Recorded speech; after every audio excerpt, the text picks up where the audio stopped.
Hello, everybody, and welcome to your Daily Detroit, sharing what to know and where to go in Southeast Michigan.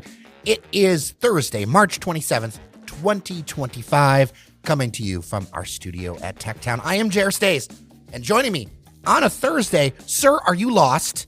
Devon O'Reilly. No. I'm always around, as people know. Devon's always around, and if there's something to talk about, we'll talk about it. So we can do a Thursday episode. We've done it before. I'm comfortable on a Thursday. I'm comfortable on a Friday, just as long as we're easing into the weekend. Don't ask me to do a Monday, Tuesday, or Wednesday episode.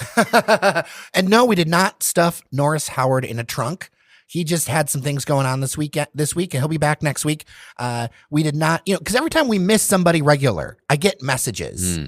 Like, have you done something to them? And it's like, no. People, everyone's doing all sorts of things. Obviously this is a collaboration of team members here. And so sometimes people are busier than others. Not that I'm not busy, but I got a little bit of time to talk about some stuff that I think you and I are probably best suited to talk about. Yeah, it's important because there is a new set of auto tariffs, and we're going to kind of walk through some of this because I think it'll have some impact now that we have a pretty good idea of what's happening. But first, let's start with where we've been. You got out a little bit and went to a new coffee shop? Yes, in Hazel Park. Okay. The thing is that Hazel Park has been seeing so much interesting investment in different ways. And this is called Cascara.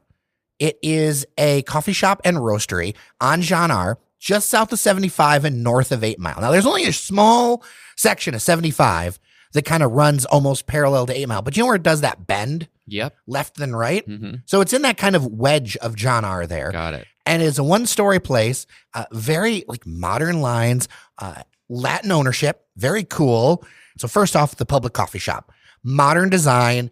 The owner is actually an engineer and designed their own shelving, seating, everything else. So super cool, wow, okay. Interesting, hands-on. I love when people put their hands into making the space. If you ever come to the studio here at Daily Detroit, we're going to be doing a weekend event next month. I'm going to figure out the date. You'll see that our studio is full of stuff that our listeners have brought, stuff we've built with our own hands. I love that. It feels, it feels more personal. It feels more welcoming. So that's really cool. Yeah. So high-end, a specialty coffee, not crazy expensive, but a lot of care to it. They're doing roasting in-house. So Cascara is the coffee shop. They've got beautiful signage that's up to check it out. Really cool partnership they're doing with their coffee bags. Mm-hmm. They are partnering with artists whose backgrounds align with where the coffee came from to license coffee bag art from them, not buy it. And that's what's interesting. By licensing it, they pay the artist, but the artist also retains rights going forward. Interesting. Okay. So that way, the artist doesn't lose what they've done. I like that. It's very cool. Very cool. Good. Yeah. Very tasty. Very nice. I talked to the manager, Pedro Swing, talked a little bit about actually on our Daily Detroit newsletter. Just such a commitment to coffee, a background. Their family was in coffee farms. They spent some time in Toronto serving that market. We're just really cool stuff, clean space, very modern feeling, but I think a great addition to Hazel Park where you're just seeing so many interesting little shoots come up. And I'm just so glad to see it. Yeah, we have a lot of listeners in that area, the Royal Oak, Ferndale area. So that should be a quick jaunt for them. It's a little far for me, but I will, if I ever find myself again in that area. All you have to do, literally, if you got off, if for some reason you're going north or south, if you're listening to this from the northern parts, you can literally just hop off the 9 Mile exit and get to John R. like that, no problem. So it's really easy to get to, really easy parking on the side for a quick cup. And I know you like pure coffee. I do. Just black coffee. Take it right into your veins. Fantastic. I'm all for it, Jer. Cascara on John R. Well, unfortunately, I did not get anywhere this weekend. I barely left my house. But it was for, an important reason. I was doing something, and if you're not a parent, this may come as a surprise to you. If you are a parent recently, this may be something you're aware of. But there's this newish method of potty training, and it's kind of where it's like a rip the Band-Aid off method, where you just get the potty training done in 2-3 days. hopefully, if you haven't done this yourself, you have been through potty training. You may not remember it. Yeah, right. Hopefully, you've been through it. Yeah, you might not remember. No, you know what? One of my earliest memories, I remember getting like a really big toy because that's what you do. You gotta incentivize it somehow. So I remember getting this like really big, like one of those like battery powered like little like driving cars things for going to the bathroom consistently. I don't remember how I did it, frankly, but apparently this new method is literally like you take the pants off. You hunker down in the house. You kind of like toilet proof everything. You know what I mean? Like maybe some drop cloth or maybe some plastic everywhere. You get the toilets ready and you just kind of let them figure it out. Really? Yeah, I was so skeptical. My wife brought this up. I'm like, come on, let's just let her figure it out. She's just past 2.5 now, so she is. I mean, she's pretty cognizant of how this all works, kind of, I guess you could say. And so she understood the concept of like going to the toilet, but she never had before. But we were just Saturday morning, like it's not a great weather weekend. Let's just we don't have any plans. Let's just knock this out. And I was skeptical at first. Sure enough, you have that first accident and you could tell she was like, I do not want to do this again. So therefore, I will use that toilet. And of course, you still incentivize it. You give a little toy afterwards, or we did a little sticker pad. All right, you did it again. You get a sticker. High five. A lot of positive reinforcement. No negative reinforcement. All positive reinforcement. And I'll be damned, Jer. My daughter is potty trained. We have been friends for years. And for some reason, it does not surprise me that you also did potty training in an efficient manner. You're one of the most efficient, on-time, scheduled people that I know, and it's a key to your success in my mind. Well, if you met my wife, you know that I pale in comparison. So this does not surprise me, but also I feel like I've learned something. Now, I only know dogs. But I think sometimes you just got to like throw, off the deep end a Winnie little was bit. tougher to potty train. Really? Yeah, and this happened in 3 days, man. It was pretty incredible. Now we haven't explored the full scope. I mean, she still has to, we have to go places and see if she can use public restrooms and go to the park and see what she can do there. But I'll tell you what, Jared, we were on Amazon buying all sorts of random little like toilet extensions and add-ons, and, like little toilets for the car, so like they're never far away from going to the bathroom. So yeah, I mean, she's still in a crib, so she still wears pull-ups at night. That's kind of like the one kind of fallback. But I don't know. I'd be interested. Listener feedback, we love it. Have you tried this method? How did it go for you? I don't know. What do you think of this? I'd love listener feedback because I'm just going to be one of those people who raise my hand and say, hey, I was skeptical, but this method worked. dailydetroit@gmail.com or 313-789-3211. I have nothing to add on that, sir. Take your pants off and hang out around the house. That's what. I mean, that's the method. You can do it as an adult too, but Well, as an adult, I will I don't know say what the incentive is. Home is where the pants aren't. Exactly.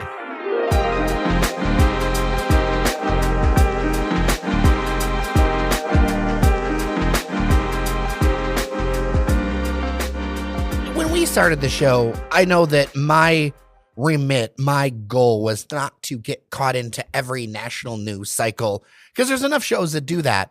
And there's a lot of things we could talk about that we don't because it's not as directly impacted to us. But this one, with 25% tariffs on automotive imports from other countries, cars from other countries, that does impact us a lot. And according to Bloomberg, there is a 1-month exemption, but May 3rd, auto parts will be getting tariffed as well. It will be tariffed on the percentage of the vehicle that is U.S. made, and this will also even affect vehicles under the trade agreement of USMCA, which, I mean, doesn't that kind of like bust up that trade agreement, if you will?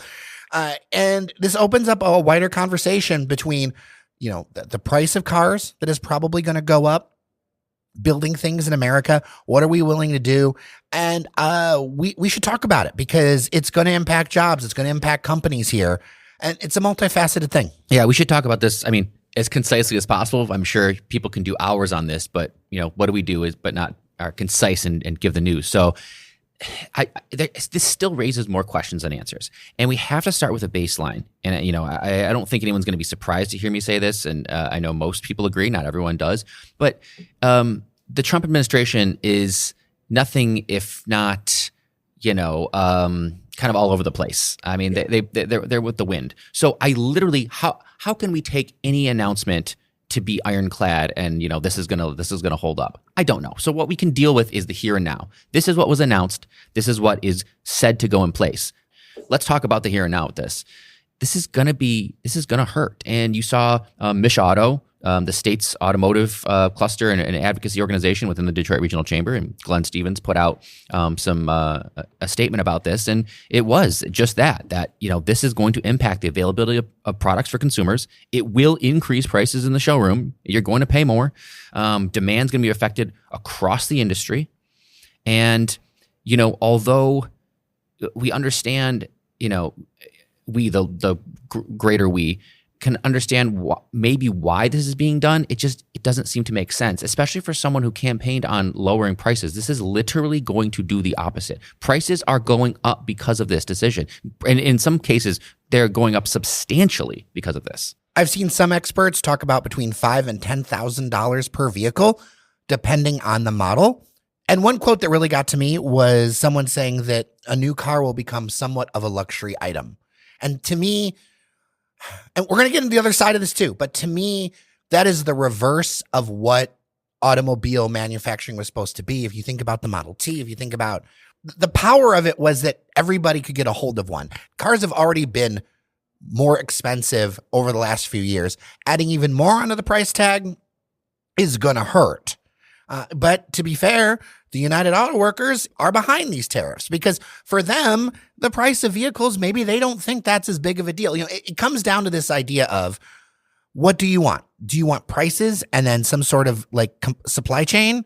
Or do you want, something where something's all American made? But I can tell you, as somebody who's tried to source lots of things as American made at the request of our listeners, you are increasing your price greatly. Yeah, this is a very much a marriage of short-term convenience, or a short marriage of convenience between the UAW, Shawn Fain, and Trump.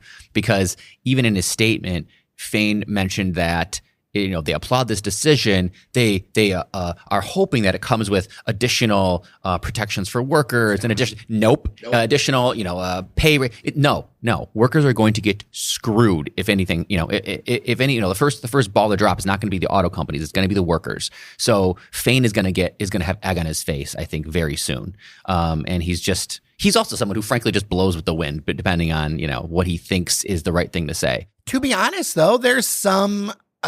In my view, reading some of the reaction that I've seen in the local papers from automotive leaders, they really thought that they could do negotiations, and that just didn't happen. Yeah, they did. They certainly tried. Farley and Barra, they spoke with Trump. They seemingly had good meetings, and even Bill Ford too, right?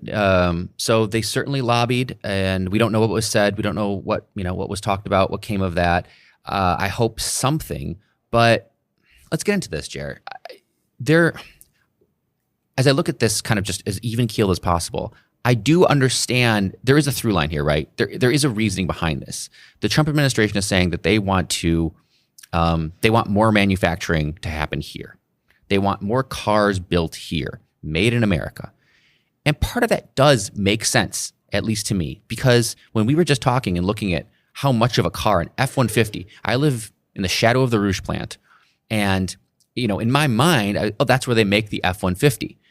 And they assemble it there. But as you were looking up, it's between something like 30 something and 50% of an F-150 is depending on the model and the source. Yeah. And I guess I didn't even think about it like that. And I didn't even realize the breadth of how little cars, you could count the number of models maybe on a hand or a couple hands that are actually made fully in America. And I don't know, that rubs me the wrong way, frankly. So I have a list for you of some of the most American-made cars. Tesla Model 3, the Model Y, the Cybertruck. A lot of Tesla. The Ford Mustang GT, the Honda Passport, the Jeep Wrangler Rubicon and the Sahara, the Volkswagen ID4, the Chevy Colorado, various models, the Honda Odyssey, the Honda Ridgeline, and the Honda Pilot, the Lincoln Corsair. What you don't see are a lot of the American supply chain due to USMCA, and frankly, there's been trade with Canada on auto parts and things for a long time, many decades, even before the free trade agreement. has been kind of spread out over the years. And so I understand that there is a desire to do this, but there are going to be consequences, and there's going to be consequences for doing it this way so suddenly. Yeah, I don't think this is going to have the intended effects. And so that's kind of what I'm getting to is I get the general ethos of this. Like, yes, I would like more cars to be built in America and more manufacturing jobs to be here. But this kind of knee-jerk tariff reaction, it's going to create, Trump is saying, well, we want cars to be made here. Do you know how long that's going to take, for God's sakes, to build factories, to move all these, this equipment and jobs back over here? You won't see the effects of more cars getting made here for years, long after Trump is not president and probably passed away. Like, this is not, and people, the public is not going to wait around for that. The public doesn't They're understand. going to be, no, they don't understand. They shouldn't have to understand. There is a overall goal of moving more manufacturing here is one that I applaud, frankly, but the method of going about it is just ham-fisted and is going to result in a lot of just a lot of bad stuff. And I hope people realize that. It's like when people were putting up the Biden stickers, I did that. When you go to buy a car and it is $5,000, $10,000, $12,000 more, just remember specifically why that is. Well, and already vehicles are too expensive for a lot of people. Absolutely. I remember talking about the Maverick on air, and people are like, finally, like the Ford Maverick's a vehicle that maybe I can afford new. Well, a lot of that's made in Mexico, so it's not going to be affordable anymore. I lease a car, and I am shuddering. My lease is up I think at the beginning of next year, and I shudder to think how much it'll go up. The thing that gets me is that tariffs alone are not a trade policy. Like, it's the beginnings of, like, I see where there's some usefulness for them, but also you're cutting the money to things like the CHIPS Act and other industrial policy things where you're investing. So the thing is that places like China and other countries do, not only do they put up tariffs, but they also invest in their local companies. Mm-hmm. And we're not seeing that. There's this idea that only the free market will take care of it. And every economist I talk to worth their salt tells me the money that comes in off of tariffs is not going to be enough to offset anything. And it's just, it's not based in reality. I think there are other ways that they could have done this that would have made more sense, that would have gotten us a lot closer to where we want to be. But, this is how this administration is going to work. And I think this should be a calling card to every other topic going forward. This is how it is. Like, I think a lot of people need to internalize this is reality. It's not changing. There is no, whatever the administration decides to do that day is what they're going to do, regardless of what you say. Yeah, just with the wind. Every day is something new. I don't think people want this type of chaos. I think people want a little bit more stability. I think what a lot of people who voted for this administration voted for was less chaos and more stability. And they are certainly not getting that. And now we're just having a looming tariff war because Canada and Mexico and others have, European Union, threatened, retaliatory tariffs. And then, Trump being Trump certainly isn't going to back down. So he's hitting back. It's just escalate. I'm going to give a bigger tariff. And it's like, we're going to just tariff each other into just a recession. It's just stupid. Well, that'll be it for today's episode. Thank you so much for listening. As always, thank you to our members on Patreon, patreon.com/dailydetroit. Local media requires local support to survive, and it also allows us to be fearless and tell you how it is out there, and I really appreciate it. So with that, I'm Jer Stays. I'm Devin O'Reilly. Remember that you are somebody, and we'll talk tomorrow.